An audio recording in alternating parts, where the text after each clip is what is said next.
getting a chance to go back and watch some of the tape in the last preseason game, the first preseason game. O'Cyrus Torrence, what did you see from him? I thought he played really physical. Wasn't too big for him. And I thought he did a lot of good things. Blocked pass protection wise, blocked run game wise, got movement, and did a lot of good things for us and played consistent. And really looking forward to this week, a challenge with a different style of defense and kind of see how that progresses for him. So very excited about O'Cyrus and a lot of these young guys and what they were able to show. Is there a spot in particular where you've seen him grow the most, maybe since day one? I just think with every rep, it's just for these young guys, especially up front, where things are happening fast and there's stunts and games and pressures and, the picture changes at a drop of the hat. As you get more experience and you see these different things, you're able to react quicker. And I think you see that from them. And obviously, Coach Cromer does a great job as a teacher of that position and the techniques and the, just being on top of assignment. He just, big picture wise, just continues to grow and grow. We talked to Sean about this, but your takeaways from between Matt and Kyle in the preseason game, and how do you kind of view that backup quarterback competition right now? Yeah, and I know that Matt's numbers were what they were, and he did a great job. But at the end of the day, really both of them graded out very similar. So I think they both came in and were very effective for us. And I thought Kyle did some really good things, and obviously there's some things we can learn from those. So when you look at just that competition, I think it's very, very close between the two of them, which is a testament to the two of them because neither one of them are playing bad football. It's not like it's close because both of them are playing bad, and obviously in practice there's going to be good days and rough days and everything, and I think we see that from the quarterback position kind of as camp's gone. But at the same time, I think both of them are doing a very good job. When you're figuring out how that, who will win that job, what are you looking for? Like, what do you want to see from one of them? Is it in a game? Is it at practice? Like, what specifically do you need to, kind of be like, okay, here in that job? I think the biggest thing is just consistency through decision making, and that's huge because the talent's there. Otherwise, I don't think they'd be in this position, obviously. So just consistency in decision making, and then being accurate with the football. So I think those are big things for quarterbacks. Obviously, being on time, accurate with good decisions, and we preach, say, if you guys make good decisions, everything else takes care of itself.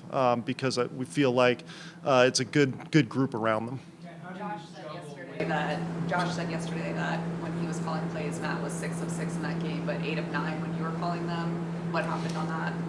No, I think Josh's input and everything is something that we always welcome, and we want him to be more and more involved in what we do here. And he's at the point of his career where his input is valuable, because of his experiences and what he sees on the field. Because, it's funny when you sit there and look at tape and you see that side angle, it's a very different point of view and vantage point than when you're sitting back there behind the line or the behind angle. That safety might look a little tighter, and then, whereas that side angle, he looks deep. So it's a very different perspective. So having that is huge from him, that input and that, willingness to, hey, I love this, I don't like this. Perfect. You're the one running these things. So, we value his input, whether it's game day or practice or prep or anything. So, I think it was fun to kind of see him and just kind of see what he likes and see those different things that he feels like are effective for us. Ken, how do you balance understanding Kyle is learning this offense fresh? Matt's been in the system basically for 4 years plus at this point. For lack of a better term, giving Kyle a leash of some sort in the evaluation, knowing that he's still running upstream compared to where Matt is understanding the offense? No, I think that's a great question. And a lot of that just comes through communication to Matt to make sure, he understands what's going on, because there are days where we have to give Kyle more reps. and at times Matt reps tick down a little bit. So there were days where we had to do that just to kind of see Kyle in some of these different situations that Bark's been exposed to within the offense in the past. At the same time, you want to make sure when it's a competition between two guys that, you're giving both guys an opportunity. But, there is a little bit of a juggling act there in terms of making sure, we're seeing exactly what Kyle can do because he is new to us. At the same time, giving both guys a equal opportunity. Was there any indication that Brandon Cho was going to retire, and how does that impact the depth at O-line? Yeah, no. Obviously, that was something that it's a hard position to play if your heart's not into it. So playing this game personally, like I completely understand and respect that decision because it's a taxing game to play. Especially up front with the pounding you take if you're just not fully all go into it. So, respect the decision. And then, now as an offense, we just got to be able to adjust. And just like in the course of the season, when guys get nicked or stuff happens, guys have to be able to step up and it creates opportunities for other players. And, it's still going to be a really good competition between those guys for those spots in terms of the tackle position. What have you seen from some of those depth guys like Quesenberry, Vandemark, Garage, and Tommy Doyle? Yeah, no, I think obviously they've been doing some good things, and it's one of those things where Tommy's coming back from injury and really kind of progressing, and just showing his toughness and his athletic ability and the different things that we saw in him when we drafted him. And Quist, just in terms of his veteran experience, he just really kind of shows up and just kind of understanding things, out there and just able to react because he's seen a lot. And Vandy's really growing in the system and really kind of showing his athletic ability and his ability to kind of play outside there and hold up. And that's why we kind of wanted to get some of those guys in there early to see them against some of those, frontline guys last week. And we'll continue to push them and try to put them in situations where, they're playing against some really good competition and see how they react. Ken, you mentioned competition. There are times we see where the defense maybe gets a little physical with the offense, maybe things that could get called in a game. Is there a benefit to your guys now when that's going on and how they deal with it in terms of still getting their work done? No doubt. I think on offense, we really try to preach playing fast, physical, and disciplined football.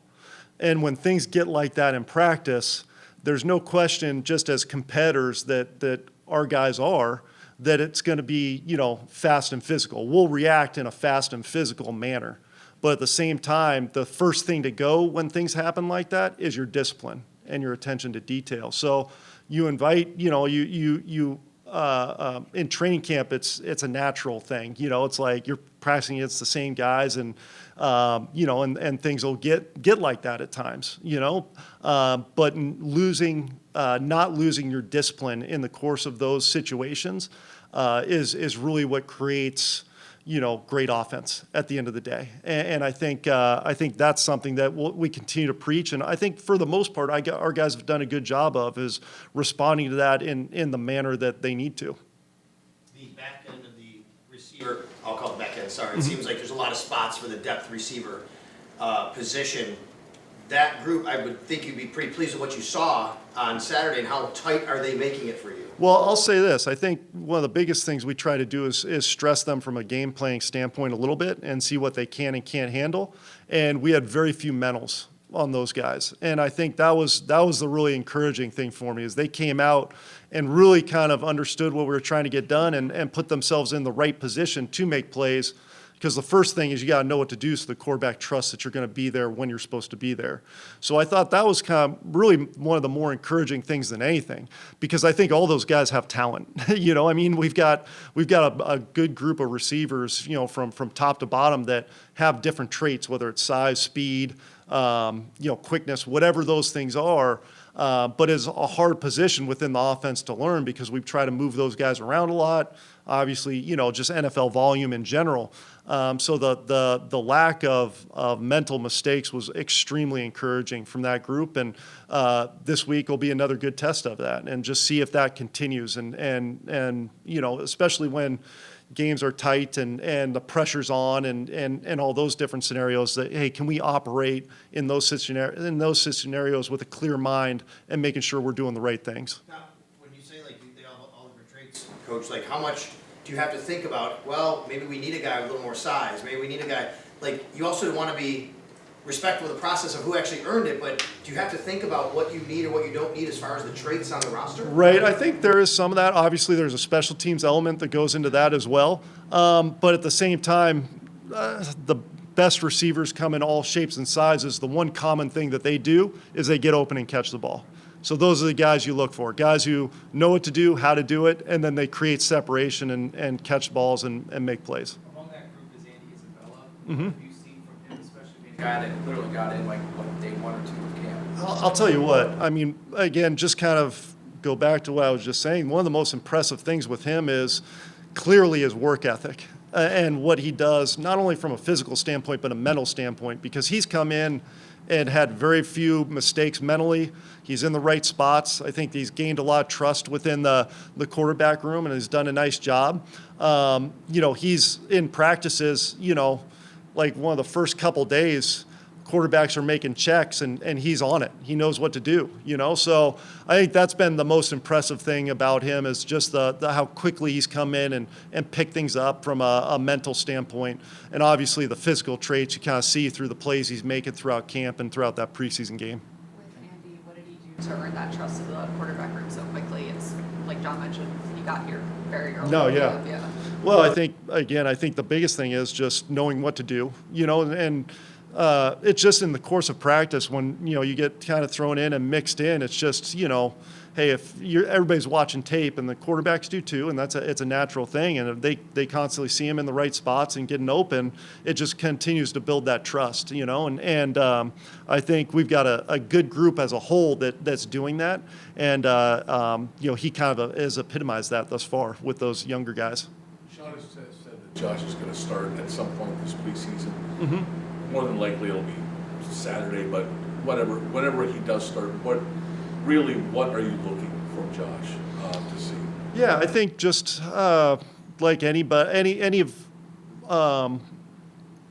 on offense, a high level of execution, and come out and again from the quarterback position, just making sure, hey, we're making good decisions, we're efficient, we're making good decisions with the ball, giving our guys opportunities to make plays, putting them on them accurately and operating the offense. So I think those are the biggest things. Obviously, we want to try to get in a rhythm as an offense, whether he's in or anybody else, but obviously, especially when he's in. So that's going to be the big focus, is just making sure, hey, we're operating the offense in an effective way and moving the ball. Kate, how have you seen the tight end position evolve since playing with Jeremy in Miami up to coaching Dawson and Dalton? Yeah, I mean, I think you really kind of see it in the past. There was like your blocking tight ends, and then you had the complementary kind of receiving tight end, and more it's becoming a hybrid position to where the best guys can do a little bit of everything, and they might not be elite in, blocking or elite in one thing or the other, but I think, there's a lot of consistency in terms of, hey, they can do multiple different things, and I think you see that throughout the league. Even guys who are considered more pass catching type guys, offenses still use them as blockers, whether it's insert blocks, whether it's running at them and arcing for secondary defenders and that type of thing. So I think you see it evolve in terms of, the flexibility that these guys provide, whether it's, as inline pass catchers, inline blockers, or split out from the core. And I think that's the biggest thing you see, is just the flexibility in terms of, these guys being able to do multiple things, especially outside of the core of, the box. Hey, Ken, do you still view that right guard competition as open between O'Cyrus and Ryan? Yeah. And if so, what have you seen from Ryan so far throughout camp? Just, he's so consistent. I think he's a guy who just continues to do his job and do it effectively, and a tremendous flexibility as well. As a guy who can play all three interior spots. So, however that thing shakes out, Ryan Bates is an integral part of this offense, and going to be a huge part of who we are probably for a long time. Was it especially important for you to get him a lot of reps at center? Yeah, no throughout doubt. this process? Yeah, because he's getting a lot of reps at guard. So, that flexibility for us is huge. And for us, we want to make sure that guys are training in different spots a lot of times, so that now, hey, something happens, we can move him and we can adjust. And so I think that his flexibility as both as a center and either guard is huge. So you want to make sure he's getting good reps at both. With Josh getting to call plays, you kind of touched on how that offers a new perspective for him. How does him getting that perspective help him on the field, and what sort of situations is maybe that beneficial for him? I think it's just one of those things where, we want to make sure we continue to get his input on everything that we do, to make sure he's comfortable and feeling really good about when he goes out there to operate the offense, what we're doing and how we're doing it. So I think everything we do, with him, whether it's in the building, game day, out at the practice field, is kind of tailored to make sure, we're getting that input and we're seeing him, kind of just continue to take charge of the offense and grow in that, because I think as you're young, when you're younger, you're just going out there and it's like, okay, tell me what to do and teach me how to do it. And that's what we do. And then as you get older, I think you see it throughout, all quarterbacks who have played in this league for a long time, who are extremely good players. They become more and more involved in kind of the intricacies of the offense, of what they like, how they want things done, and because at the end of the day, they're the ones out there doing it in a split second, having to make a decision. So with the picture constantly changing. So anytime we can take advantage of getting his input in any type of situation, we'll continue to do that. What has he shared with you from what he learned from that experience? I think it's just one of those things where, he enjoys all aspects of the game in terms of, the mental side. So, it's like the next step of Madden, it's like, he loves playing Madden, so it's kind of that next step, but he, I think, really enjoys and is undervalued for the mental side of the game, because everybody sees the physical traits. So I think just that mental piece for him is something that we value a lot, and we want to see continue to grow.